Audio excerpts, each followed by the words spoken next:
Love is family. Now, my boy, he comes to stay at the Boozer at weekends. The other week, I caught him half inching from the till, so I gave him a right good hiding in front of all the regulars. But I love him. Thieving little cunt. Love is that bird I met in here the other night. Fucking hell. Took her back to mine, kicked her back doors in, right up to the almonds. Mind you, in the morning, my sheets did look like a bomb had gone off in the Sunpat factory. Love is... I don't know. I thought it was love with Carla, but she just won't let me lick her out. Love is... overrated. I mean, how am I meant to meet the man of my dreams when I'm stuck in this loser's union? What is love? Baby, don't hurt me. Don't hurt me. No more. Love is.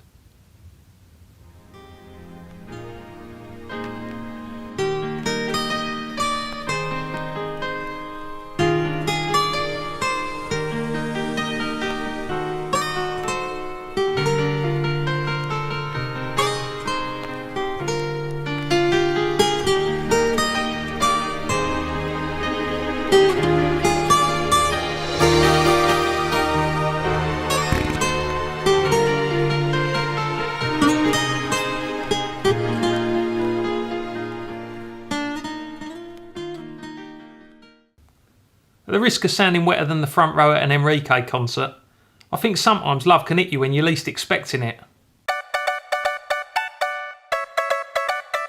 There's a lot of perverts on the internet trying to chat up girls and get the ding-dongs wet.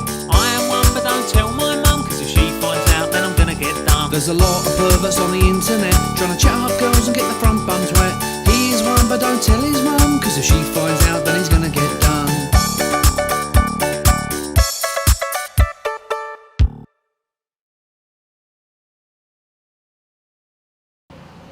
We are fucking skint. All the royalties from the Use My Arsehole as a Cunt single went towards compensating the family of that kid Mike fucking ran over. Money grabbing cunts. Getting him an headstone's not going to bring him back.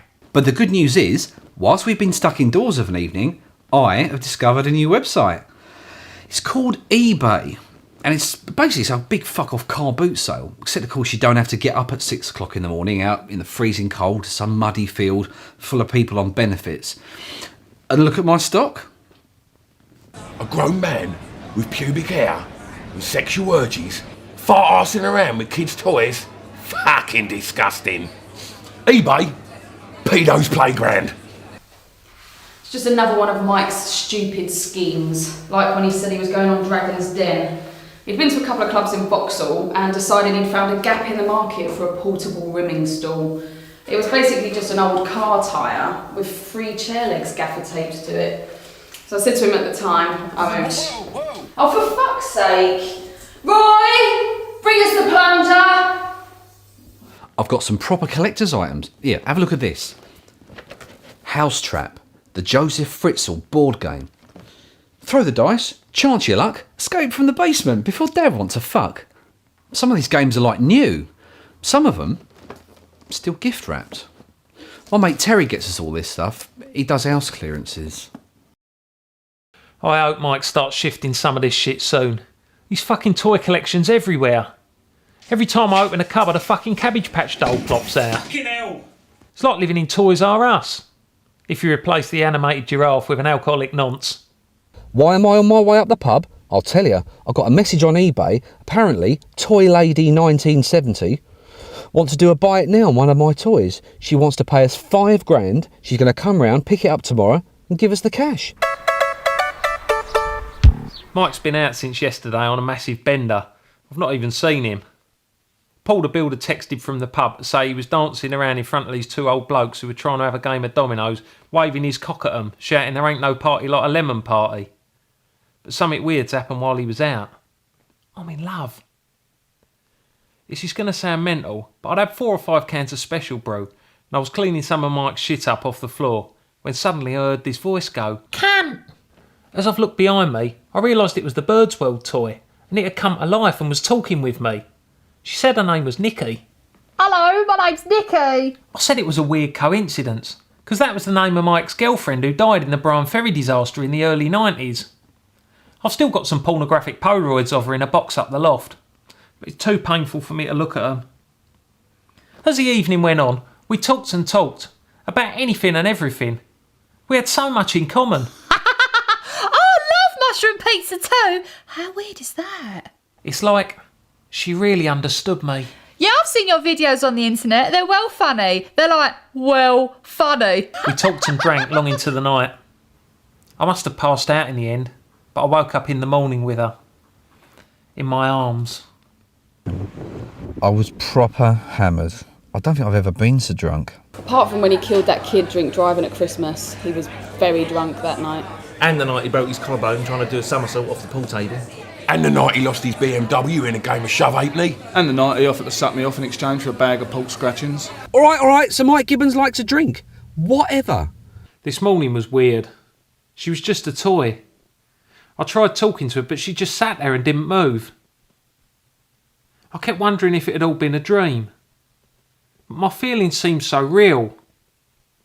I went and nicked Mike's stash of stout from under the kitchen sink and set about drowning my sorrows. I was 6 or 7 bottles down the line when I suddenly heard, "Cunt!" I looked round and I saw her. She looked more beautiful than ever. We talked and talked. It was like we'd known each other for years. So I said to her, what the fuck you looking at, you fat fucking cunt? That soon shut her up. As we fell asleep once more in each other's arms, I realised I was falling in love.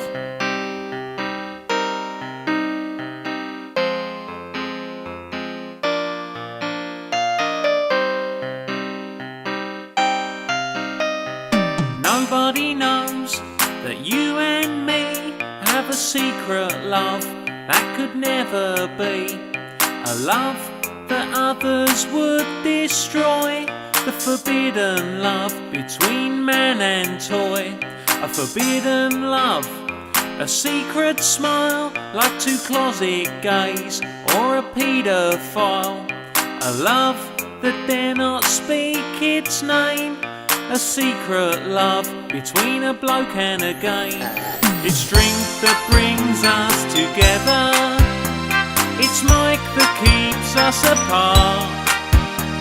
When he leaves the flat, we forget about that, and it's then our affair starts.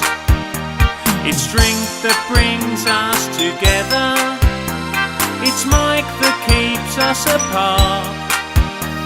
You might be made of plastic, but you're made of me in my heart.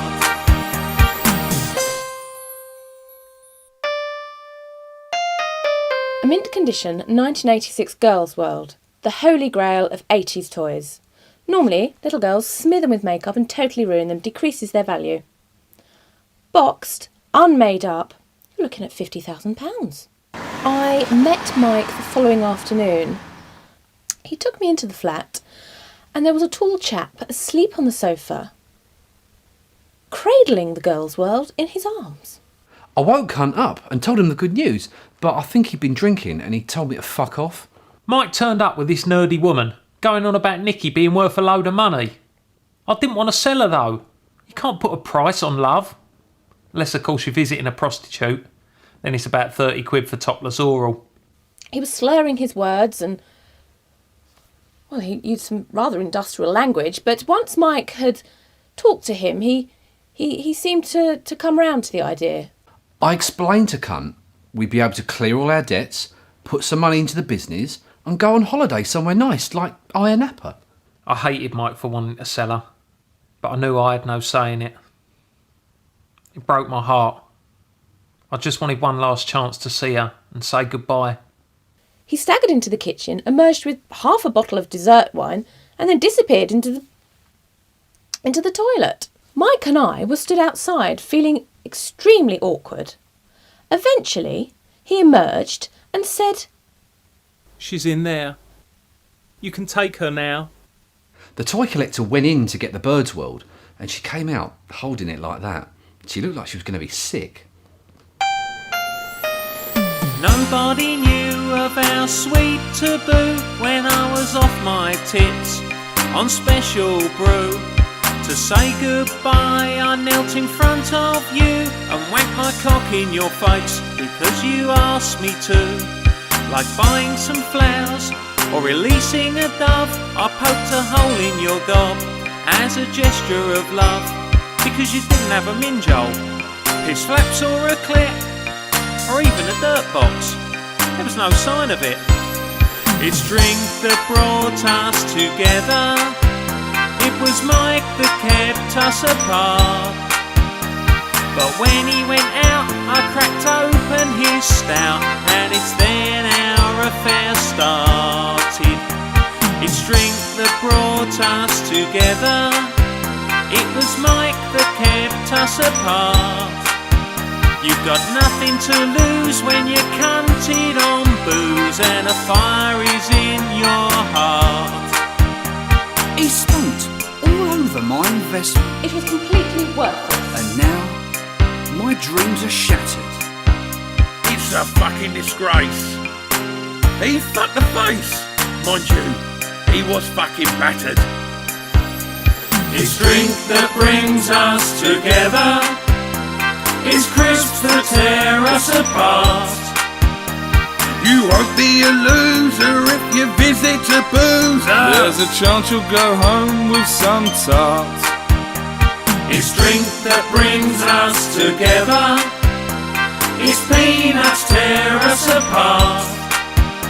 You've got nothing to lose when you're cunted on booze. Unless you follow through with a fart.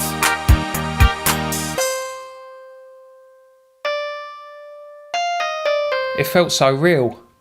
Did I dream it? Was it the booze? Was it my dead ex-girlfriend coming back to give us the goodbye we never had? Or was it me subconsciously wanting to fuck up Mike's chances of being rich because he spunked all my royalties on that dead boy's family? I guess maybe we'll never be able to think of a credible explanation for it.